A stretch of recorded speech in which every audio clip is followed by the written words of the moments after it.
Salut tout le monde, bon dimanche, j'espère que vous allez bien. Donc, update de la semaine. Donc, on est rendu dans les 127 et on a commencé à 137 livres. Donc, le poids, ça va super bien. Cette semaine, il y a quelqu'un qui m'a demandé de parler de mes entraînements, donc le volume d'entraînement que j'ai depuis le début de ma prep. Donc, il faut savoir que mes entraînements n'ont pas changé. J'ai toujours les mêmes entraînements depuis le 10 février. C'est vraiment au niveau de la nourriture que les changements sont apportés pratiquement à chaque semaine, à chaque check-in. Donc, en ce moment, j'ai 2 jours de rest par semaine. Dans ces 2 journées-là, je fais quand même 55 minutes de cardio. Ensuite de ça, j'ai 3 upper body par semaine et 2 leg day et 1 glutes. Donc, j'ai comme hamstring and glutes, quads and glutes et je fais aussi mon dos avec mes glutes. Donc, j'ai 3 jours de glutes, un jour hamstring et l'autre quads et upper body qui est dos, épaules, chest et bras. Le volume d'entraînement, il n'est pas tant élevé, c'est juste beaucoup de répétitions. Donc, tu as moins de 7, mais plus de répétitions. Et mon coach a vraiment bâti mon programme quand j'ai envoyé mes premières photos. Donc, il a vu exactement quels muscles on devait plus travailler que d'autres.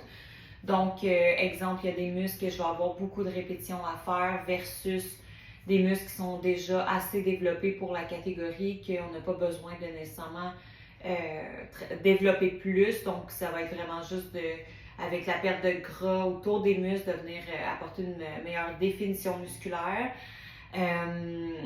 Puis, c'est ça. Donc, 55 minutes de cardio par jour que j'ai à faire. Et j'ai pas de pas, un nombre de pas à atteindre par jour. Par contre, pendant mon cardio, exemple que je fais 55 minutes, je dois brûler 550 calories en 55 minutes. Donc, ça l'amène ton cardio à vraiment une autre intensité. Je peux pas juste marcher sur mon tapis. C'est soit des intervalles, de la course. Au début, quand ça a commencé, j'avais 35 minutes de cardio à faire. Donc, la course, j'avais jamais couru de ma vie.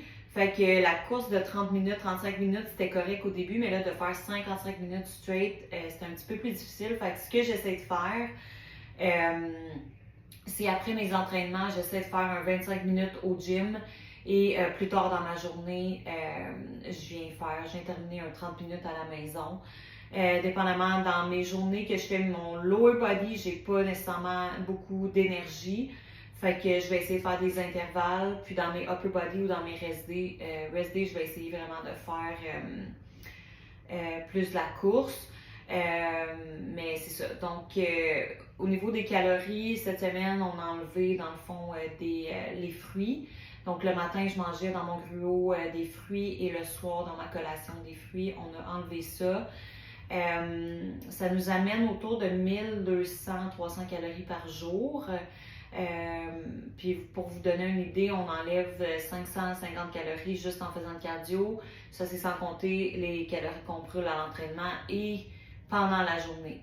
Et il faut savoir que plus notre corps est constitué de muscles, plus que notre corps brûle de calories au repos.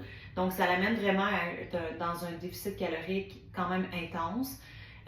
Tout se gère bien en ce moment. Puis, c'est ça, j'ai acheté du café décaf le soir quand que l'envie du sucré me prend. Comme ça, je peux quand même avoir quelque chose de un petit peu plus sucré, sans calories. Et je peux boire le café sans avoir les effets de la caféine juste avant d'aller me coucher, sinon je dormirais pas. Donc, c'est ça, on apprend vraiment à se connaître dans ce processus-là. Il reste 5 semaines. J'ai comme l'impression que les 5 prochaines semaines vont passer quand même assez rapidement, en tout cas j'espère. Puis j'ai regardé des photos cette semaine, tu sais, de ma dernière prep. Puis j'avais pas vraiment de date de compétition il y a 2 ans quand j'ai commencé ma prep. Et je me rappelle, la coach que j'avais à ce moment-là voulait m'amener à une version vraiment, vraiment lean, comme si je me préparais à une compétition pour voir ce que mon physique avait l'air, pour voir ce qu'on pouvait improve jusqu'à temps qu'on trouve une date de compétition. Et le plus lean que j'ai été à ce moment-là, j'étais 117 livres et je comparais mes photos cette semaine. Si vous me suivez sur Instagram, vous avez sûrement vu. En ce moment, je suis comme 10 livres de plus que ma dernière prep. Et tu vois vraiment la différence au niveau de la masse musculaire. Tu sais, dans la vie, c'est pas parce que tu es maigre que tu as nécessairement plus de muscles. Et la composition corporelle peut être très différente. Un 127 livres de muscles est très différent que d'un 127 livres de graisse ou de skinny fat, là, je pense qu'il appelle. Je me souviens plus c'est quoi, mais en tout cas. Fait que c'est ça. Donc, j'étais quand même vraiment fière de voir le avant-après, de voir mon évolution depuis 2 ans.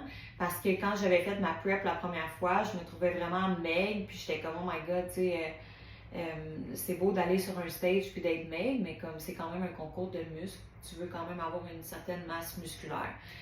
Donc, c'est ça. Fait que entraînement 7 jours par semaine, même dans les USD, c'est 55 minutes de cardio. J'ai l'impression que là, cette semaine, dans mon check-in, mon coach n'a pas augmenté mon cardio. Comme je dis, on a modifié au niveau de la nourriture. J'ai l'impression que plus que les semaines vont aller, par contre, on va vraiment s'enligner plus vers le 60 minutes de cardio et plus par jour. Dépendamment encore là de comment mon corps répond au changement calorique. Et j'ai commencé à prendre aussi un genre de fat burner que tu prends avant de faire ton cardio, donc ça te permet d'éliminer plus d'eau.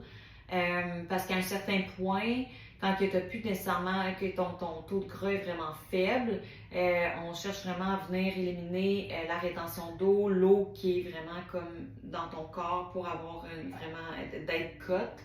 Tu es comme déshydraté là, la journée de la compétition, donc c'est ce qui fait en sorte que ton look de compétition est très très difficile, voire impossible à maintenir une fois que tu es hydraté et que tu manges plus, parce que c'est vraiment, t'amènes ton corps vraiment à la déshydratation.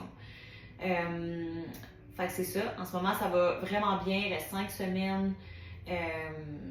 J'ai hâte de voir comment que ça va évoluer au fil des dernières semaines. Aujourd'hui, c'est ma dernière session de posing avec ma coach. Donc ça aussi, le posing, c'est vraiment... C'est pas un workout, mais ça te fait quand même énormément travailler parce qu'il faut que tu tiennes tes pauses pendant vraiment longtemps. Donc, que tes abdominaux, ton bas du dos, tout ça en talons hauts. Donc, c'est la première fois que j'ai eu mon cours de posing avec ma coach, j'étais raquée le lendemain, là, juste pour vous donner une idée. C'est vraiment des positions qu'on n'est pas nécessairement habitué de tenir longtemps. Fait que tu le ressens vraiment quand que tu le fais. Ça, c'est vraiment aussi quelque chose qu'il faut que tu pratiques à chaque jour pour être vraiment super à l'aise de le faire, pour avoir plus de fluidité. Comme je vous disais dans mon dernier vidéo, c'est ce qui amène vraiment à te démarquer dans une compétition de fitness parce que tout le monde a la même routine, tout le monde a les mêmes poses. Donc, tu sais, ton maillot, puis ta personnalité à travers ton posing, c'est vraiment ta présence sur scène. C'est ce qui va vraiment faire en sorte que tu te démarques des autres candidats. Donc, voilà, c'était mon update de la semaine. J'espère que vous passez un bon week-end. Puis, c'est ça, cette semaine, j'ai eu des questions sur mon intensité au niveau d'entraînement, etc. Mais si vous avez d'autres questions dans les prochaines semaines ou pour le prochain vidéo, vous pouvez m'écrire soit ici ou sur Instagram. Ça va me faire vraiment plaisir de vous répondre.